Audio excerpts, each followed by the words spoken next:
welcome back to another Old World Fanatics, I guess, battle report. But this is sort of actually a recap of my day one down at Cancon. It's probably the last, well, most probably the last 6th edition games I'm going to play at least until we know how the Old World goes, which we're all very excited for here. So I'm going to do 2 of these videos. This is day one, so I'll cover 3 games that I played, and then obviously day 2 we'll just do the 2 games. It was a 5-day tournament, 2,000 points. If you've been watching the channel, you would have seen Andrew and myself playing some of the scenarios. And so, yeah, I took my Tomb Kings. I guess I was hoping to. I mean, usually I'm not. I'm still learning this game, and obviously back at 6 just for less than a year. I was hoping to get 2 wins, usually 2 out of 3. I usually land in the middle somewhere. If I could do 3 wins, awesome. That's sort of what I was going for, pretty much. Obviously, I helped the TOs run a lot of the events, the tech stuff, all that sort of stuff. So we were pretty busy before that, getting everything done, like the the player packs and the handouts, making sure we had enough terrain and all that sort of stuff and setup. So pretty busy week, but it was good to just relax and play 5 games over the 2 days. So anyway, let's get into it. Yeah, my Tomb King. So I guess one point, I have been playing the same sort of list over the last couple of battle reports. The big difference is on the 11th hour, I put all my points into Army Builder just because I can get it down to like 1 page. And then found out, yes, idiot, I've been playing an illegal list because I had magic banners on both chariot units, which you can't do. So with the red guys, I went back just to the Banner of the Undying Legion, so D3 heal, bound spell. I dropped the Collar of Shapesh, I think it's called, on the Tomb Prince, which gave me enough points to get these Carrion in. Now, they're the old 4th Ed Carrion. They're not everyone's cup of tea. I actually hate the new Carrion, so I'm going to have to use Pharaoh's Legacy ones and stuff. But I had 3 of these guys already sort of undercoated and based because I used them in 9th Age when I first played around with Undying Dynasties, whatever it's called. So I had to smash these guys out. So got them painted up literally the night before, so that I had it. So the list was a bit different to what I was used to, but at the same time, I'm pretty happy to have another flying unit. Like I only have no flying units, so it was good to have one in there. So I wanted to definitely try that out. Yeah, so there they are, a little bit closer. They're literally like 3 different contrast paints, some dry brush, some shiny eyes, and that's pretty much it. Just the basing, and yeah, they came out okay. They matched the army, I think.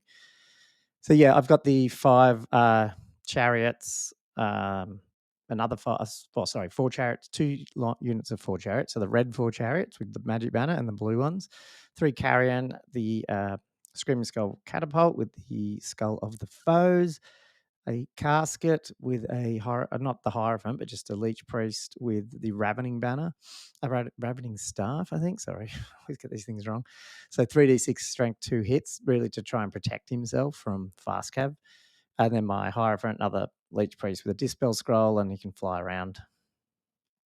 The 3 scorpions, which generally in my brain here, I'm thinking I'm going to not entomb them as much, maybe just entomb 1. So I'll use the Pharaoh's Legacy one as the one to entomb more. Oh yeah, and I got him painted too, at least to a decent standard there. I'll have to decide to print it. I've got another 2. Did Josh do me?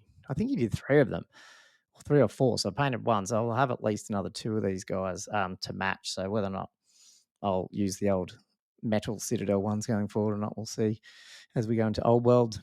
Yeah, so the other unit of just 4 chariots. There's the Tomb King. And he's got the Armor of the Ages and Crown of Kings. And then just all the archers are there, but they're actually a unit of 10 and a unit of 12. So that way he's got 2 bunkers to jump into. But also, I thought splitting it that way, at least you got 12 archers in one. So, if you're having to only get 1 sort of shooting attack off, that's the one that's going to do a little bit more damage. Yeah, damage. And that's it. The Tomb Prince is there in the red, but generally I switch them around and have the Tomb King in blue in the red unit because they're the ones with the heal banner, at least to keep that unit up a bit. So the first game 1 was against actually ended up being the I think it was the like he won the award for the best player type thing in terms of it's a favorite player. Um, and that's Taz with his Dark Elf army, but the Cult of Slanesh. So this is sort of what Josh has been building, I guess. Um, and the scenario was the challenge one, if you remember me and Andrew playing that one. So basically, you can't you get an extra 5 scenario points. So it's a 20-0 system, but you get up to another 5, so you can get up to 25 points each game. And you want to what's the word? You want to basically get into challenges and hopefully also challenge out the general and kill him as well. So there's definitely a few incentives in this tournament pack to challenge and use your champions and stuff like that. So and we'd got the lists earlier, so I sort of knew who we got matched up early in the week. I knew who we were playing there. Um, it's basically he had a fair bit of magic because he had 3 sorceresses as well as the Druki Anointed, which that's the most scary person. I mean, I don't know much about this army at all, but you've got this scouting, very pretty tanky character, leadership 9, 4 upside, 5 up ward. What is it? Strength 7, weapon skill 8, 5 attacks, 3 wounds, like an elf. So, oh no, toughness 4 actually on that guy. Yeah, chaos armor, all the -1 to hit him in shots and stuff. A lot of them have that, so that didn't bother me because I could still hit him with on 5s, which is cool. And I'm assuming he would go in. He also had the Mengil. So I've got this on the screen here. Mengil Manhide Manflayers, which were a scouting unit. With repeated crossbows, and again, I think you get negatives to shoot them. Um, outside of that, so they're actually end up being scouted in this wood here. Let me just jump to the next slide. So out on the left here, he's got mounted daemonettes, some dark riders, repeater bolt thrower, repeater bolt throw, not bolt throwers, what are they called? Repeater crossbowers.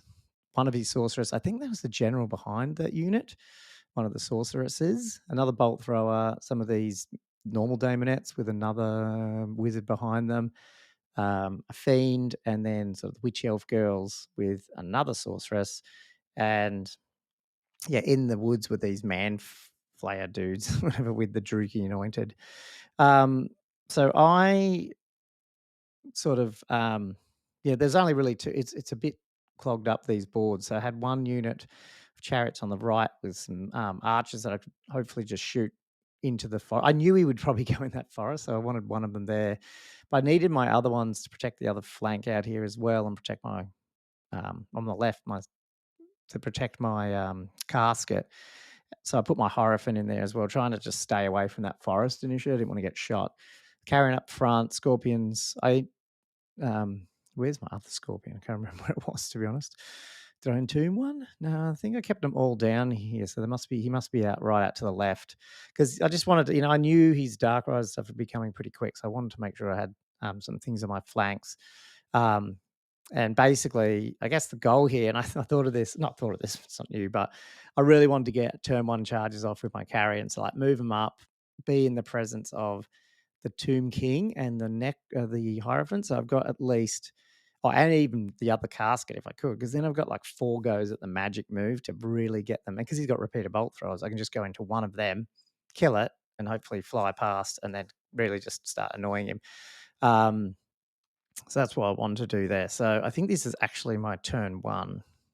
Um, and I have actually moved up a little bit, like with the carrion and the scorpions. But the goal here in a lot of my games was to get the scorpions up, take a charge, or do a charge, and have my chariots a little bit back, so then I can counter charge. I want to get much better at that. Um, and then I bugger it straight up, which is the annoying thing. So I moved it up, but just not enough because I didn't really look at him, and he didn't actually deploy on the 12-inch line, and so they go in and he kills his bolt thrower dudes. This is actually into his turn, I think. He really bad shooting. He actually shot them in their second turn and killed one of them. He's actually dropped one there, and he's gluing its head back on for me. So yeah, I was like half an inch out, and I was just like dirty with myself because I'm like, I've got the right plan and I can't even execute it. You idiot. So it's probably still my turn after we glued him. Yeah, so we've done that. yeah, they basically ended up charging in his turn just with the I can't was the bolt throwers? I can't remember. And they only killed one guy out of all this. So I actually my stupidity was, I guess, forgiven because I still had 2 carrion left, which was pretty crazy. They should have been gone. Uh, yeah, I'm moving my scorpions up. A couple of dumb things I did in this game was that, and then I think twice I forgot to move at least one scorpion. And Taz is awesome. He, would let me go back, but I'm like, no, I have to teach myself a lesson here. So he's shooting at me and things like that. He was a little bit apprehensive out on this right flank of his and not moving up his Dark Riders and mounted Demonettes too much. So I was able to just like start shooting them off a little bit. But really, with the way my carrion survived, I wanted to really see what they would do first. And obviously, over on the right flank, I'm trying to shoot with those Druki guys, but they went the Manflays. They went right into the forest, so I couldn't even do that. So you can see I've sort of turned my big unit of chariots because I wanted to sort of at least have a shot if in their turn they came out a bit. And I've sent my Scorpion into the Mountain Daemonettes. I think what happens is he fled with his Dark Riders, and then I, because it exposed the Mounted Daemonettes, I redirected and got in there. Killed a few of them, but they hung around. And yeah, the good thing here was I killed his bolt thrower and he'd moved his wizard and I was overrun strength, and that's his general. So that was cool. I ended up getting the general, but because it's not a challenge, I didn't really get any bonus points for that, which was annoying. Yeah, he's shooting some things off, but I'm able to. He he's got, I guess, magic dominance in some sense, but in the dispel, they're not very. I was still able to get some things through, like heals and stuff. It's just a shot over here. If we can get over to the other side, he's one of his fiends going for my right flank, but that's it. And then the witch elves and stuff are coming up. So everything's on the left of me except for really the fiend trying to stop my try to get to my chariots over on the right flank there. I think I hit with some catapults, but just scattered. Like I guessed good, but just scattered. This terrain was annoying. You couldn't take any of the stuff off, so the guys just kept falling down. But we were pretty good in agreement, saying 3 were visible on this side, 3 were visible in this side. But it was a little bit of a challenge. The fiend eventually made it into my archers out here. But really, I'm just magicking my chariot around, just going. I just really need to get because they're blocked. The archers are blocked out on the right here. I'm just trying to use my chariots, which only got like 2 shots in that front rank. It looks like Old World. You get all 2 archers in each chariot, even if you got a character in it. So that's a little bit more. That's cool. I think I read that right. So I think the chariots are going to be a little bit better for this sort of 5-up shooting stuff. I think I might have killed 1 or 2 of these man flayers, but I couldn't get to the Druki anointed, which is a bit annoying. Killed his general, overran. Killed the Mount Daemonettes. His Darkriders. Actually, looks like he popped my. I think he both died because I can't see my other Scorpion there. The Dark Riders rally. These guys must have. His repeated bolt, not repeated. His crossbow has run away. And yeah, it's just he's probably just not moving up enough, and I'm able to just take my time, slowly chipping away at this guy, trying to break him as well. I think he's got demonic instability as well, so we're sort of like just combat resing each other a bit. And then I moved my chariots right across the board into those normal Daemonettes and just broke them. So if we go back, where's a good shot? You can see here, I magicked them straight up into them. And what I probably think he probably could have done is just use his Dark Riders to sort of block that. But yeah, because he went left to my Scorpion, I was able to get up there, which was pretty cool. Got into them.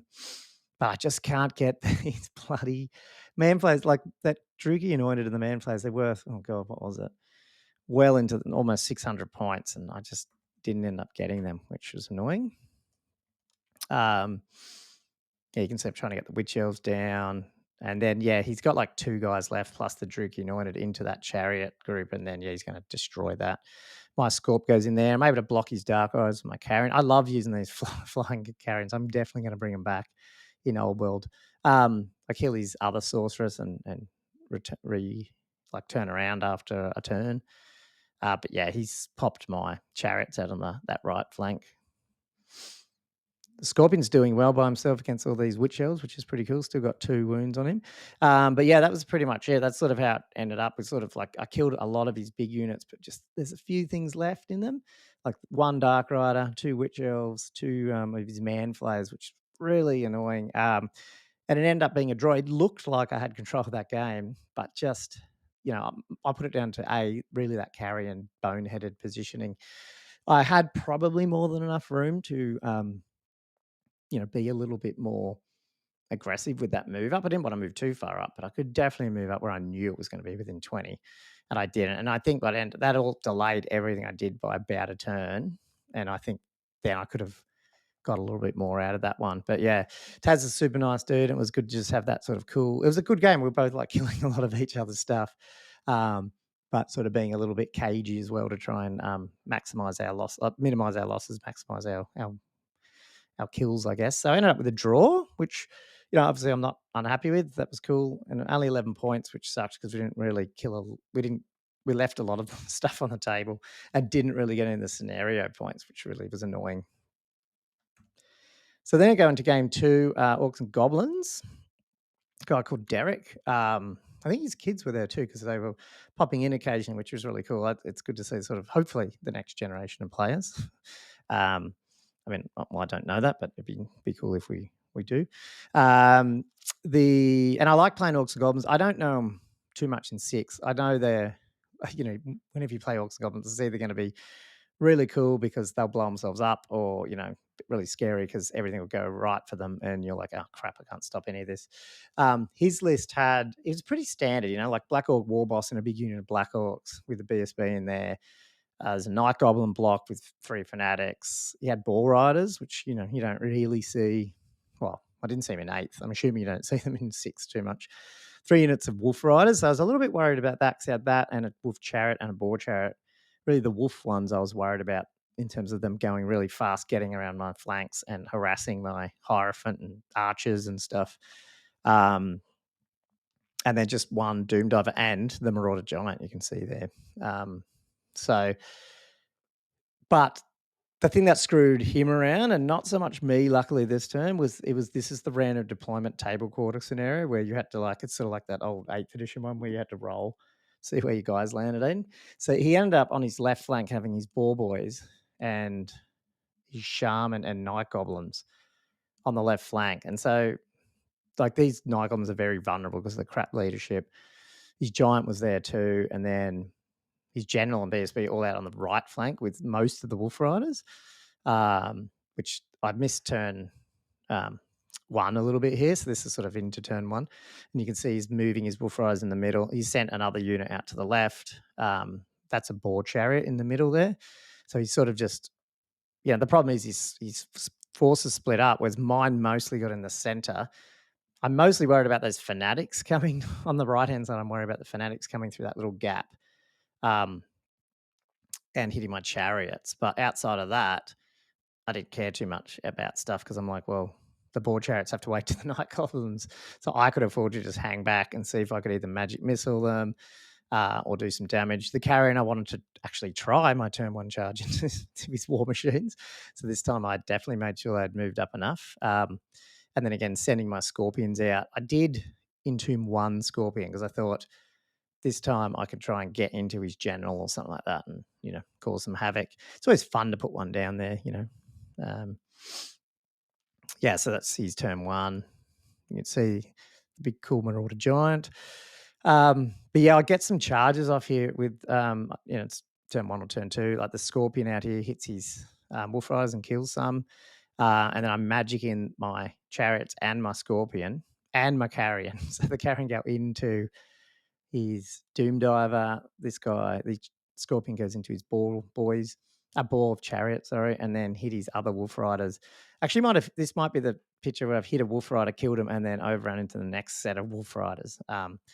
And you can see he's moving up his General's unit, his Black Orcs, and they're right in, basically in front of that Scorpion marker as well. Yeah, it's turn 2 here. So I think we destroy the Doom Diver. Yeah, he's just making his way up. Well, I'm shooting him with bows and stuff a little bit, not much, like peeping off a few Night Goblins. But it's funny. I wasn't till Like, I'm sitting in my brain, I'm like, "Okay, how can I get these, fanatics out safely? Because that river's there." And by the way, this terrain you're seeing, this is Josh's terrain. I mean, friggin' look at it. It's just awesome. I was actually considering using magic moves to sort of get this chariot unit on the other side of that river or pond within 8 of those Nycons, and so they just shoot out and they're just not gonna do anything. But I was like, "Oh, it's still gonna take me 2 or 3 turns." I probably got the time to do it because there's nothing else out in this flank I care about. I was a little bit worried how to deal with the giant, but, obviously I was trying to hit it with catapults and stuff. And then I'm like, "Oh, I'm an idiot. I've got carrion." They've just taken out the Doom Diver. I'll be able to use that. Anyway, so I kill these wolf riders on the left. This wolf chariot comes in the flank, and I go, "Oh, yeah, it might do some damage." But and you can see at the top there, I've now taken out 2 units of wolf riders and gone into his general's unit. I just wanna, like, kill his general. They got 20 unit strength here, and I've got 20, what is it, 3, 4 threes are 12. I've got 16, unit strength.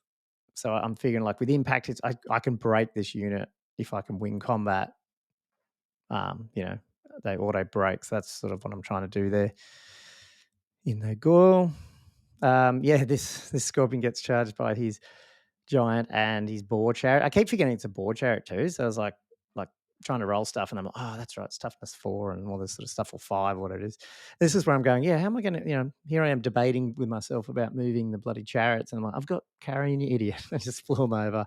Stop at 8. Fight his dudes out. So now I've got enough time to start shooting them, which is cool. And that's sort of what I'm doing out on the right flank. I think I got rid of 1. Yeah, we took off. You can see up there, we took off like 8 or 9 Black Orcs.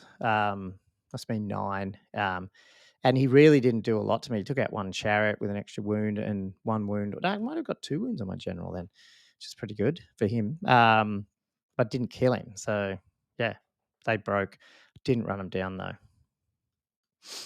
The scorpion finally comes up. It misfired, and he plonked him in front of my guys to sort of um, block myself, so to speak, because I think it was going into my turn. So at least I had to like fiddle around and waste a turn of doing things. Like I could charge that turn, but it did. It didn't really like. Probably isn't used to playing Tomb Kings. I couldn't charge like that, but I could magic them out of the way. Well, I just moved him out of the way, turned him around, and then we magicked our way back in. So that was cool. You can see the scorpion down here. He actually, I mean, this guy, poor Derek, was rolling so crap with his impact hits and stuff. That wolf chariot didn't do anything really to that scorpion, and the scorpion ended up eventually beating that wolf chariot. And you can see up here too, the marauder giant. He's basically trying rolling that agility test one, and I kept passing it. I think 3 times in a row I passed a agility 3 initiative test. Sorry, on these Scorp. 3 or under, pass, and eventually broke his or beat. I think I just outright killed his boar chariot, and then I'm just slowly peeking, like getting a wound off or 2. I think that giant I got 3 through on him. Um, and the other thing, what I did here is just kept peppering. I think through the casket and everything like that, those night goblins ended up failing a panic test and running through those boar guys and out the back. They're not off the board, but they're behind the trees. And that's where it ended, basically. Like once we got all through it, he had his boar guys left, ended up running down and killing his general's unit. And so really he had that giant left on 3 wounds. I don't think I got the giant. Oh, yes, I did in the end. So I did, and it didn't even fall over in the right. So he couldn't even get anything from that, the poor guy. And I had people on every table quarter except for that top right corner. So that was a big win for me, 22-2. So now on 33 points going to game 3, which was cool. I felt pretty good there, like having a win and a draw. I was like, cool, this is pretty good, but I'm still sort of in the middle, if you know what I mean. I didn't shoot up too far, which I know I can't play with. Game 3, Lizardman. Now, this is actually against Richard, one of our Patreons. Thank you. We actually were joking about to Josh. Richard came over to me and Josh was there and we're like, oh, why don't you skew the numbers and make us play? It would be cool to have a game against a Patreon. And it just happened that we actually got drew against each other. So crazy. Straight off the bat, this is Lizardman. And straight off the bat, I didn't realize this until a turn or 2 in. I'm like, I am really bad at playing this game, especially when I have never played Lizardman against Lizardman, especially in 6th edition. Um, really, this is a really hard. I mean, even if I played it right, I think this is a really hard matchup. He had Lizardman here. I think he's, and this is the Fortitude scenario. So we're looking at it's like that breakpoint stuff. He's got like 11 or 13 on that score, and you break when you hit 2, I think it is. And I've got 7. So straight away I'm like this is going to be so hard to like challenge, like kill champions and kill his. So I picked his Slan because that would make his 1/8 if I killed his Slan, which is cool, right thing to do. But then I really didn't do anything to even um, put myself in a position to get to his Slan. And obviously, when we were deploying, he wasn't castled straight up. But as he was putting stuff down, nothing in my brain even triggered. And I think it's just game 3. I play like shit usually because I'm tired. It didn't trigger to me that he's going to castle. And on top of that, I'd already elected to keep all my scorpions. Like I was getting used to having my scorpions. I'm like, well, I'm not going to entomb them.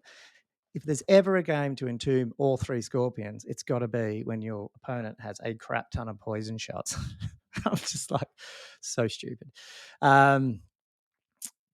We were playing this, a lot of this you can just see the craters to the left here. It's just like impassable, and you can't see through it. We're just, but that again, I'm dumb. I said to Richard, "How many skink units do you have?" And he's like, "Oh, 2," which he does. But then I forgot there's also chameleon skinks, and that's not Richard's fault. I'm just dumb. I didn't look at his units on his board, so I totally forgot he's got scouting, poison chameleon skinks as well. So I just like between not entombing my scorpions and that, I put myself in a really bad position because he's right across the board. I've got to try get across there.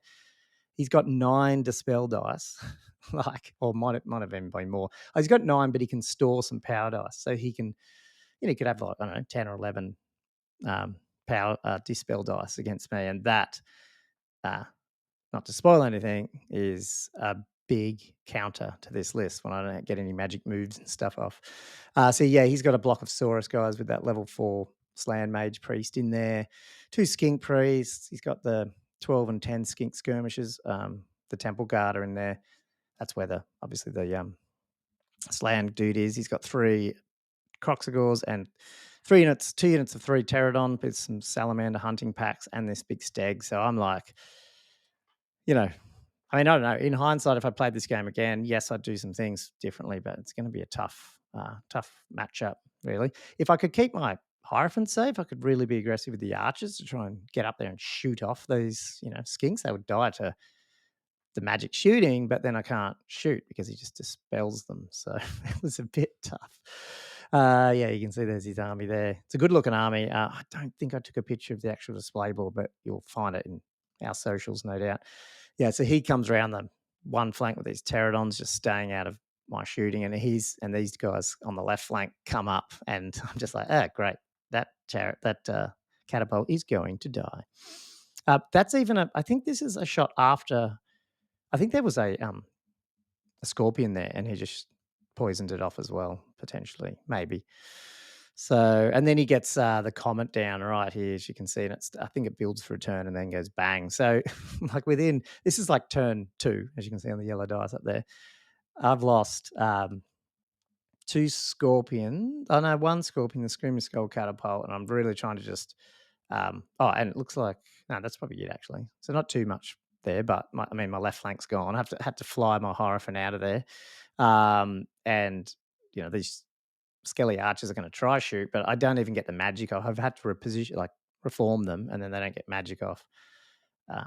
These other pterodons are coming down behind that forest, and I'm sitting here going, "How am I going to get across the board there? I can't move." So it was a great game for him, great playing. So I'm trying to get these chariots on the right up, but they've got a long way to go.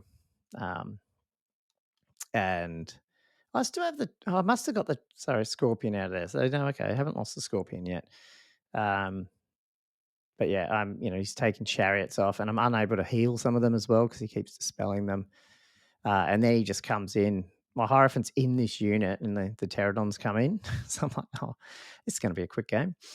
My other chariots at the top get flank charged by those pterodons. The funny thing is, actually, win combat. I ended up.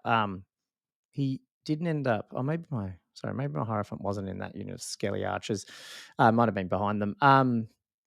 I bet they basically held a turn, and then my Scorpion was able to come in the flank and beat them, and then they ran off a bit. Out on the right, the same thing sort of happened. So like they came in, did damage, but then fled. You know how like they can break and then they can just auto run away. So that's what they were doing. I mean, I didn't know about that rule until we were playing, but yeah, it's a cool rule.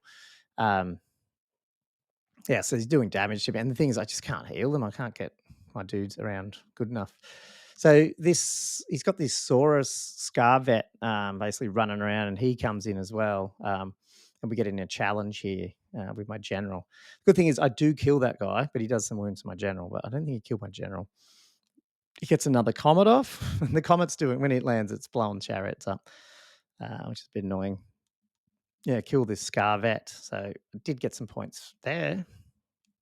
Yeah, and you can see that up the top there, I've got a Tomb Prince and one chariot left. It's taken. This is like turn 4 or something. I think by now my casket's blown up as well. He's been able to get into that or magic it off or something potentially. Yeah, I can't even catch. Like you can see this shot here. My Scorpion's there. His Pterodons are over the back again now, and then they just zip over to the right. I just can't chase him. He's got that little skink priest out on that top right forest there. Just like he'll just magicking stuff from him. It was, I tell you, it was a tough game. Really started just from not having any pressure on him at the back, which I think the Scorpions would have done. Would they actually, swung the game in my favor? I doubt it. But, they'd be in combat at least. Well, unless I misfired all 3 of them, they would be in causing, some havoc up his side, which would have enabled me to get going a little bit more, especially if you had to suck dice into, getting rid of them a bit more. But I don't know, like that much spell dice, I was struggling in this game to get anything off, which you need to with Tomb Kings in this edition. You need to have a relentless magic phase. I love his comet models. Just simple stuff like that just makes the game. So yeah, he basically kicked my butt. I don't think you can see. Look at these chameleon skinks. The school live. They killed like the catapult, a scorpion, most of the chariots. And I just had nothing to do anything. So I got 1 point. There's a 1-22 loss. Annoying way to end game like day one, given that not because of the result as such, but knowing that this is the problem with game 3. You got 15 minutes between games, hadn't seen the list, and I just didn't think enough. And I think I sort of learnt my lesson a little bit in that. Well, in day 2, which we'll get into in the next video, but definitely got me thinking about better usages of pressure with my Scorpions. I initially used to always put them in Tomb, and then they were unreliable, and then I've gone back the other way. And in games I wasn't, and that's you just get your ass kicked. So day 1, 1-1-1 though. So the cool thing in my head, I'm like, I just need to win 1 game tomorrow, and I can't have a losing record. So I was still pretty pumped up. And the good thing is, 34 out of 75. You're in the middle tables there. So I like playing in the middle tables. So that was good for me. Anyway, that's, I guess, the summary of day 1 of Cancon of my games. You can, we'll chat about this on the podcast, which you should be subscribed to, hopefully, on your your podcast software of choice. But obviously it's on YouTube as well. So if you're watching this, which you are on YouTube, and you're not subscribed, which again, everyone says this, but most people aren't. So, we have a lot of viewers. We only got 501 subscribers. So it'd be cool if you could change that, guys. And we'll keep bringing you content. So, I'll show you game, what is it? Day 2 in the next video. Cheers.